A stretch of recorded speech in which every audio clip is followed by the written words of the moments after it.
Hey everybody, welcome back to another Phillies episode. And this is the episode I mentioned. I'm really looking forward to the offseason planning where I talk through my thought process for the offseason, the different decisions I'm working through. It's almost like a decision tree. If this one thing happens, then I'll go on to these three things, but I have these other two things that may happen first, which would, it's just like a lot of different mapping out different possibilities of how the offseason will go. So first, I'm just going to talk through the roster of who I see coming back, who I don't, and where I see the needs of. So Real Muto is going to be back as the starting catcher, and we'll see about Knapp. I think probably I will move on for a different backup catcher. Hoskins will be back, and I will be enabling the DH next year in the NL. So Hoskins will be back, and him and Bohm will be first base / DH, because I don't think Bohm is good enough to be my third baseman. I think he's fine as a first baseman, so we'll see. I don't know who will play which, but I see them as my first base and DH. Gene Segura was a guy who, when I started this sim, I thought I would try to move on from rather quickly, but at 31, he put up 4.4 WAR, 123 WRC plus, and he's under contract for one more year and then a buyout, or an option, with a $0 buyout. So I think he's worth bringing back next year at the 14.25 to see if he can discover that magic again. So then third base, if Bohm is switching to first base or DH, is going to be a need for us. We're going to need to address third base. Same thing with shortstop. Didi, he's making $14.5 million. He's not a great fielder, and he had a below average offensive season at the age of 31. I've thought about keeping him around to possibly have him become the third baseman. That's an option for us. And because he's got the arm for it, he's also a captain. So I like those things about Didi. He's not going to be my shortstop next year, hopefully. If he does, then things did not go according to plan in the offseason. I could see possibly keeping him around for third base, depending on how other things go with the attempt to fill the hole at third base. So we'll be looking for a new shortstop. Left field, I think Hazley will be our guy. McCutchen's not here because he's on the IL, but McCutchen has a team option at 35 years old for $15 million with a $1 million buyout. Now, McCutchen had a really good season for me. He put up 126 WRC plus and 2.9 WAR in just 471 plate appearances. But at that age, with Hazley in the wings and that cost, I think I'm going to move on and decline that option. I might shop him around first before I decline it to see if I can get anything for him, but I don't think McCutchen will be back. And so Hazley will probably be projected as the starting left fielder. I'll probably try to have a solid backup too in case he doesn't pan out. I do have Moniak in the minors as well, but he's also a lefty bat. So I'm not sure if him and Hazley are compatible as the third and fourth outfielder because of that. Lorenzo Cain was great for me. At the age of 35, he was great in the field. He was great with the bat. I'm going to bring him back and hope the wheels don't fall off because he's costing me basically nothing. The Brewers are paying 95% of his $18 million salary. So it's one less hole that I need to worry about this offseason. Harper's obviously back. So then I'll have to think through the bench. Brad Miller's probably going to move on. I've got Nick Maton. I've got Torreyes. That's a lefty-righty combo, which is pretty solid. We'll see if I bring them back. And then the backup outfielders in terms of who are the fourth and fifth outfielders. But in terms of the starters, third base and shortstop will be the priority. And will it be Didi at third and a newcomer at short or two new guys? We'll see. I don't think that, at least for shortstop, the option is not internal. And for third base, the only internal option is Didi, and I'm not so sure about that one. Pitching side of things, Noel will be back. Gossman and Erod are free agents, both wanting over $20 million per year. That's not going to happen. Zach Wheeler, I would love to move on from. He had a rough season. He's 31. He's got a bad contract. Zach Wheeler in real life is better than Zach Wheeler in Out of the Park. So I don't know what I'll do. Vince Velasquez is a free agent. We'll see. I doubt that I'll bring him back. I don't really see him as a rotation piece, although he only wants $4.6 million per year. If I'm struggling to find guys to fill out like my fifth rotation spot, he's an option. Zach Eflin, I think, will be back, ideally in my fourth or fifth starter spot. He's arbitration eligible. He had a decent season. The movement does concern me. He could get shelled with homers and Citizen Bank, but I think he'll probably be back. That leaves me really with just Nola and Eflin probably coming back. So some serious holes in the rotation, and it's hard to get affordable starting pitching this game. I think the rotation is going to be the weak piece next season because even if I bring in a guy or two, there's still going to be a hole. Bullpen, there's going to be a lot of turnover. Bard is back, Alvarado's back, and then all these guys are free agents. Neris, Barnes, Bradley, Hand. Williams is out of options, so if he's back. Anderson's a free agent, Kinsler's a free agent, and Dominguez is back. So Dominguez, Alvarado, and Bard are back next season, I think, and that's a solid base for the bullpen. But I think like my other 5 arms might all be new guys. And some of those guys will come from the minors. I've got some guys in AAA who I want to give some major league time to. Spencer Howard being one of them. He was decent in AAA. And we've got a couple other interesting arms, Durbin Feltman, PJ Poulin, Christopher Sanchez.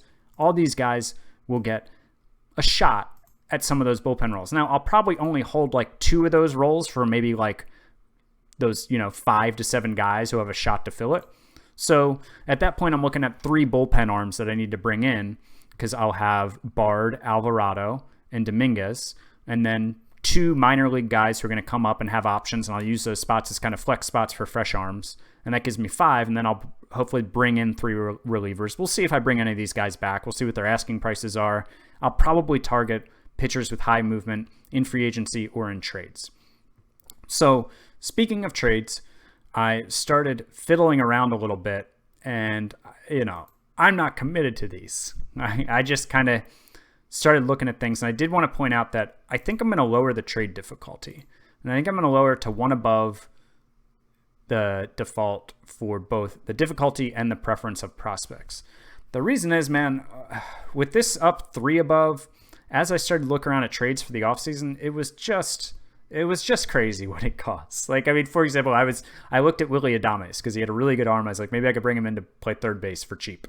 And the only players they would accept for him were Bryce Harper and Aaron Nola. So, that is just one example that perhaps I'm cherry picking, but I feel like they really did upgrade the trade AI enough this season that maybe I can put it at this. Now, will I be able to make trades that maybe I shouldn't and not exploit it, but maybe, but bad trades happen in major leagues too. Look at what the freaking Rockies got for Nolan Arenado, So I think this might be a realistic setting. I'm not married to this, but this is what I have it on right now. And we'll see what I decide to do for the offseason. I am going to allow myself to make trades. I'm not going to limit myself to just the trade block. I might decide to do that during the regular season, but it's just more fun to be able to make trades. It's more fun to be able to bring in, the guys that I want. And so I'm going to do that. And we'll see. Maybe I'll let my patrons vote on that too if I keep the trade block rule for in-season, but not during the off-season. I want to wheel and deal. I want to make this team my own. And I'll do it within reason. I'm not going to go out and bring in Wander Franco and Adley Rutschman and Acuna Jr. and Tatis, right? Not that I could really, but I'm not going to go out and make a bunch of unrealistic trades. But I'll show you a couple trades that I was kind of looking at. I am a Baltimore Orioles fan, so by default, I'm a huge Manny Machado fan. And it's just like, maybe I could bring in Manny to fill my third base hole because he's on an expensive contract and the Padres are up against their payroll, their not salary cap, their budget.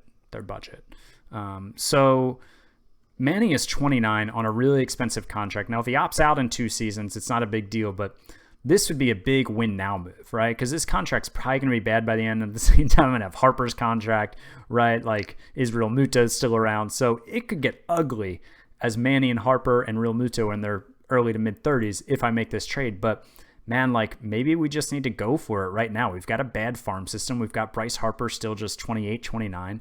And I did convince him to throw in Drew Pomeranz too. So I don't know if I'm going to make this trade, but I'm giving up. None of these pieces are hugely valuable prospects. But 4 of the 5 guys, Martin, Marchand, Moniak, and Knapp, are all guys that as I've shopped around for deals, mapping out my offseason, they're all valued by other teams. So, if I wanted to get rid of Didi's deal, if I wanted to get rid of Wheeler's contract, all that, I'm trading away some of my more valuable trade chips according to the AI. So there is a cost in that way, even if I'm not giving up like a superstar. So Casey Martin is a guy who was in high A ball and he was awesome this season. A 125 to ERC plus, 4.3 WAR. He maybe looks more like a bench player according to my scout. OSA is a little higher on him. Great base runner, got high intelligence. He could be a good second baseman, decent second baseman. So he's possibly a major league player, and he's only 22, and he had a great season in high A, so he could come along and become a better contributor than he looks like he could be now. Marchand looks like the real deal as a hitting catcher, but only a 55 catcher ability, but with a high work ethic. He put up 3 WAR in just 91 starts. So, but he's a very valuable trade chip. A lot of teams want him, but I'm okay with that because he's only a 55 catcher ability. Moniak, again, him and Hazley just aren't compatible. They're both left-handed hitting corner outfielders. I've got Bryce Harper already in one corner. So, Moniak, I don't like to trade a young, talented hitter like this who has high work ethic, but he's not going to be a center fielder. I don't know. I did a lot of talking today at work, so my throat is super dry as I'm now trying to talk through this video. Sorry for all the sips of water. So, Aponte is, no big deal. Knapp is a guy, again, no big deal to give him up, but he's a valuable trade chip. So, is this the deal I want to give him up in? We'll see. It would be a big time win now move. Pomeranz is older and kind of expensive, but I think they'd both be good for me next year. And so we'll see about that. What were the other deals I looked at? So I talked to the Dodgers about possibly taking Didi's contract from me. I'd give up 3 players who I'm not too concerned about giving up any of these players, and I would totally make over my bullpen. Alexander with great movement. Trinan with great movement. Come on now. And Gratterall with great movement. So my bullpen would be set with Alexander, Trinan, Gratterall, and Pomeranz all coming in. And I know I said I was going to bring in 3 relievers, but I could bring in 4, and then I wouldn't have to spend any money in free agency on relievers. I'd have guys with cost certainty. Some of them still pretty cheap, Alexander and Gratterall. Trinan and Pomeranz a little more expensive. And they would take part of Didi's deal. Now, I could also take Didi and trade him to the Cardinals. And I'd be giving up some pieces, but none that I'm too worried about. And I'd get back Tyler O'Neill, who might, he struck out 35% of the time this year, put up a 56 WRC+, but I like his power. And he's a right-handed hitting corner outfielder, so he gives me that versatility because with Hazley being left-handed, he could be a backup. So it's basically just unloading Didi's deal and getting back the type of player I'd look to sign in free agency as a 4th or 5th outfielder, a right-handed hitting bat, maybe with some power, who could come off the bench. And so there's also, those are just kind of some trades I've started looking around on. Again, I haven't, this doesn't address any of the starting pitching, which is a major concern. So maybe I should focus more on that and just try to, slide Didi over to third and then sign a shortstop and then spend all my trade capital, all those guys that I trade for Manny, to get starting pitching. I think maybe that's the right thing to do, even though I would really love to bring in Manny. And so let's look at the batters first that are free agency, just in terms of shortstops. Iglesias, great glove. He's 31. He's coming off a great year, so he might be kind of expensive, but I'll get in on the bidding on him probably. Simmons, same thing. I mean, people who play out of the park know that getting Simmons is a really good idea because he's a Gold Glove caliber shortstop. We'll see how much money he wants. He is 32. I have thought maybe I could go after Correa because of his arm and put him at third base. But he had a down year at the bat, second down year in a row where he's below league average with the bat. And I'd assume he's going to want a lot of money considering his history of producing and his high greed rating. But basically, I think my third base so far, I'm going to work through Didi, Correa, and Manny and go from there. But it's all going to come down to how one decision affects the rest, right? Because if I bring in Manny or Correa, I think I've got a potential star caliber player on a level that Didi isn't with the bat. But I'm also going to be paying them a lot more than I'd be paying Didi. So that's less money to go get a pitcher. And if I bring in Manny, I'm spending that money. And I'm also giving up trade capital that I could be using to get a pitcher. So while I'd love to bring in Manny, I just don't know if it's prudent. I think Didi might be my best option for third base next year.